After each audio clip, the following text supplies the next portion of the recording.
What are you doing? Right now, I'm just making. What's it called now? Never mind. It's just like cake or something. Muffin something? Because why? Cause my school now tomorrow's the last day, but before like a week or something. You say what you want. I don't know how to say it. Postlob. Yeah. So we're gonna celebrate with little foods like candies in there, and now we're gonna taste the chocolate. So Camilla, we're going to bake a kind of muffins. So she will make, how many you need to make? 20.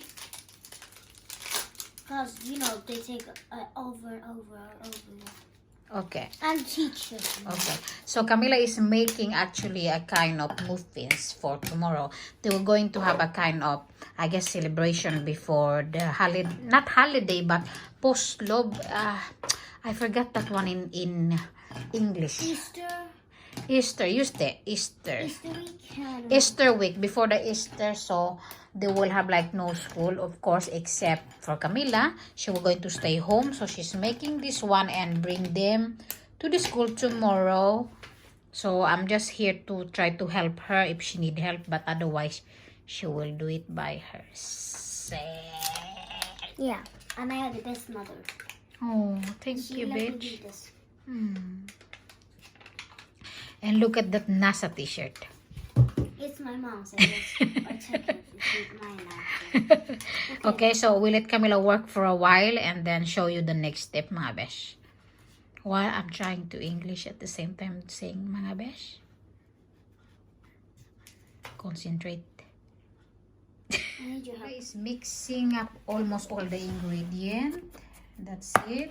Sugar, flour, vanilla sugar. What else? Oh, I forgot to put it in the floor. The flour too. This is sugar. I forgot to put it in the floor. Okay. So, sugar and sugar and sugar. Yeah. Very good. That's it. All sugar. Yeah. Let's introduce diabetes. Yeah. Introducing diabetes to a new world. Shut up! It's making me not concerned. While Camilla doing it, I am mixing the chocolate and butter. My goodness, looks so yummy. Look at that. Yum, yum, yum.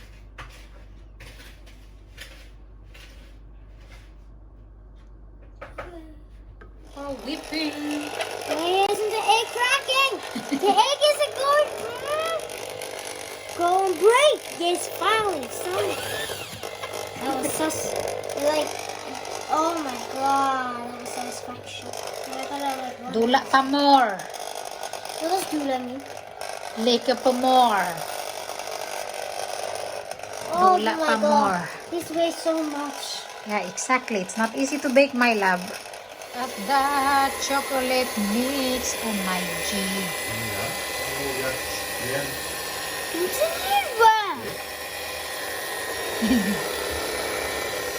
Oh my god, I put it too much. Then it will be in the fridge for 30 minutes. Oh my god. At least, okay. My At least 30 arm. minutes Oh. is fixing the form because the chocolate mix is in the fridge for 30 minutes and then she's going to getting these things ready. Ganyan mga besh. Oh, 10. No. Besh.